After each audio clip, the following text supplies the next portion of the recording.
সাধারণ এই সাপগুলো অতীতে মানে কোটি কোটি বছর আগে এতটা ভয়ঙ্কর দেখতে ছিল যা দেখলে আপনার গা শিউরে উঠবে।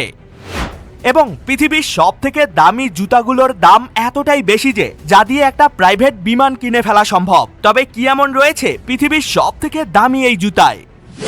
আর আমাদের বাসাবাড়িতে বসবাস করা এমন একটা প্রাণী যেটা পারমাণবিক বোমের আঘাতেও বেঁচে থাকতে পারে, তবে কোন সেই প্রাণী?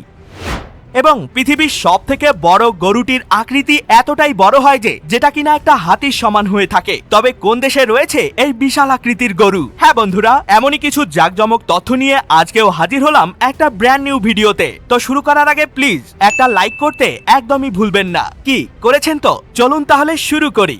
নাম্বার 6, যদি কোথাও পারমাণবিক বোমা ফেলা হয় তাহলে সেই স্থানের বিল্ডিং এবং মানুষজন ধ্বংস হয়ে যাবে। তবে এমন একটা প্রাণী আছে যেটা পারমাণবিক বোমার আঘাতেও সহজেই মরে না। হ্যাঁ, প্রাণীটা হলো ককরোচ বা তেলাপোকা। কি অবাক হয়ে গেলেন তো? অবাক হলেও এটাই বাস্তব, কারণ তেলাপোকারা মানুষের তুলনায় অনেক বেশি রেডিয়েশন সহ্য করতে পারে। যেখানে মানুষ মাত্র 4 থেকে 5 গ্রে রেডিয়েশনের মধ্যেই মারা যায়, সেখানে তেলাপোকারা প্রায় 100 গ্রে রেডিয়েশন সহ্য করতে পারে। মানে মানুষের থেকে তাদের রেডিয়েশন সহ্য করার ক্ষমতা প্রায় 25 গুণ বেশি, যেটা সত্যি অবাক করা একটা ব্যাপার। নাম্বার 5, ভাবুন তো একজোড়া জুতার দাম দিয়ে পুরো একটা প্রাইভেট জেট বা বিমান কিনে ফেলা সম্ভব। এমনটা কি হতে পারে? হ্যাঁ বন্ধুরা, এটা হলো পৃথিবীর সবথেকে দামি জুতা, যার নাম মুনস্টার শুজ। আর এর দাম প্রায় $20 মিলিয়ন, অর্থাৎ বাংলাদেশি টাকায় 230 কোটি টাকারও বেশি। জুতাগুলোকে তৈরি করেছে ইতালিয়ান একজন ফ্যাশন ডিজাইনার, যেগুলো তৈরি করতে ব্যবহার করা হয়েছে 24 ক্যারেট খাঁটি সোনা আর 30 ক্যারেট হীরা। তবে শুধু সোনা আর হীরাই নয়, বরং এই জুতাগুলো তৈরি করতে আরো ব্যবহার করা হয়েছে মহাকাশ থেকে পড়া উল্কাপিণ্ড বা অ্যাস্টেরয়েডের টুকরা, যার কারণেই এর দাম এত বেশি। নাম্বার 4, লক্ষ্য করেছেন কি নতুন জন্মানো শিশু বাচ্চারা তাদের হাত দিয়ে কোনো কিছু ধরলে সেটা সহজেই ছাড়তে চায় না। এবং আপনি যদি কোনো শিশু বাচ্চার হাতের মধ্যে কোনো কিছু দেন তাহলে তার হাতের আঙ্গুলগুলো অটোমেটিক্যালি সেটাকে ধরে ফেলে। কিন্তু কেন? শিশু বাচ্চাদের হাতের মধ্যে কি এমন থাকে? আসলে নতুন জন্মানো ছোট বাচ্চাদের এই অবস্থাকে বলা হয় পালমার গ্রাস্প রিফ্লেক্স। এই অবস্থায় তাদের হাতের আঙ্গুলগুলো অটোমেটিক্যালি কাজ করে, মানে যে কোনো কিছু অটোমেটিক্যালি ধরে ফেলে, যেটার উপর তাদের কোনো নিজস্ব নিয়ন্ত্রণ থাকে না। তাই তো অনেক সময় বাচ্চারা তাদের নিজের চুল নিজেই এভাবে টেনে ধরে কান্না করতে থাকে। তবে বাচ্চাদের বয়স 6 মাস হবার পর এই অটোমেটিক রিফ্লেকশনটি চলে যাওয়া শুরু করে।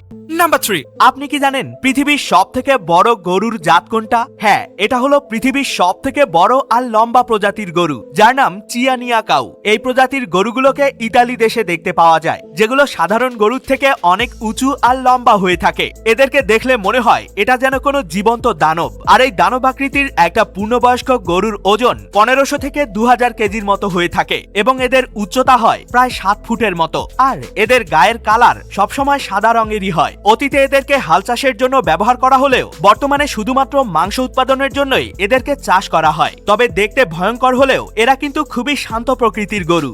নাম্বার 2, দেখুন গাছের মধ্যে এই যে পিম্পলের মতো জিনিসগুলোকে দেখছেন, এগুলো কিন্তু কোনো সাধারণ জিনিস নয়, বরং বিপদের মুহূর্তে এগুলো আপনার জীবন বাঁচাতে পারে। আসলে অদ্ভুত এই গাছটির নাম বালসাম ফ্রুট ট্রি, যেগুলোর গায়ে এমন কিছু পিম্পলের মতো আকৃতি তৈরি হয়। আর এই পিম্পলগুলোর ভিতরে থাকে গোল্ডেন কালারের এক প্রকার আঠা। আর এই আঠা মানুষের শরীরের ক্ষতস্থানে লাগালে ইনস্ট্যান্ট অ্যান্টিসেপটিক মেডিসিনের মতো কাজ করে এবং খুব দ্রুত ক্ষত বা ঘা সারাতে সাহায্য করে। শুধু তাই নয়, এই আঠাগুলোর সাহায্যে আগুনও জ্বালানো যায়, মানে এগুলো জ্বালানি তেলের মতো কাজ করে, যার ফলে বন জঙ্গলে বিপদে পড়লে এগুলো দিয়ে খুব সহজেই আগুন জ্বালানো যায়। এক কথায় গাছের এই আঠাগুলো খুবই কার্যকরী একটা জিনিস।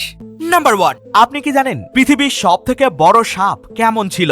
আপনি হয়তো ভাববেন অ্যানাকন্ডা বা পাইথন হলো পৃথিবীর সবথেকে বড় সাপ। তবে না বন্ধুরা, যদি 6 কোটি বছর পিছনে যান তাহলে তখন অ্যানাকন্ডা বা পাইথনের থেকেও অনেক বড় বড় সাপ পাওয়া যেত, যার মধ্যে সবথেকে বড় সাপ ছিল টাইটানোবোয়া, যাকে ইতিহাসে পাওয়া সবথেকে বিশাল আকৃতির সাপ ধরা হয়। যেখানে একটা অ্যানাকন্ডা বা পাইথনের সাইজ সর্বোচ্চ 20 ফুটের মতো হয়, সেখানে একটা টাইটানোবোয়া পুরো 50 ফুটের মতো বিশাল আকৃতির হতো। সাথে এই সাপ এতটাই ভয়ঙ্কর ছিল যে তার সামনে মানুষ তো সিম্পল ব্যাপার, অনেক বড় বড় জন্তু জানোয়ারকেও চোখের পলকেই গিলে খেয়ে ফেলতো। তবে ভারতের গুজরাট রাজ্যে ভাসুকি ইন্ডিকাস নামক এমন একটি সাপের কঙ্কাল পাওয়া যায়, যেটা নাকি 4.7 কোটি বছর আগে পৃথিবীতে ছিল, এবং এটার দৈর্ঘ্য ছিল প্রায় 50 ফুট লম্বা। আর এই ভাসুকি ইন্ডিকাসই হলো পৃথিবীর সবথেকে বড় সাপ। এ সকল তথ্যগুলো তো আপনি জেনেই গেলেন, কিন্তু আপনি কি জানেন জাপান দেশে এমন এক প্রকার আম পাওয়া যায় যার 1 কেজির দাম পুরো 3 লক্ষ টাকা। তবে কি এমন রয়েছে এই আমগুলোর মধ্যে?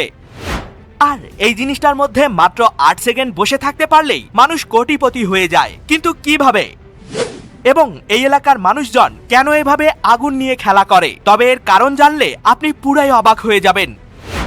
আর পৃথিবীতে এমন একটা ছোট্ট দেশ আছে যেই দেশে বাস করে বিশ্বের সবথেকে ধনী ব্যক্তিরা। তবে কোন সেই দেশ? ভিডিওটিকে এখনই দেখে নিন, এটিও কিন্তু অনেক অ্যামেজিং একটি ভিডিও। দেখা হবে অন্য কোনো ভিডিওতে, ততক্ষণ পর্যন্ত কিপ দ্য নলেজ।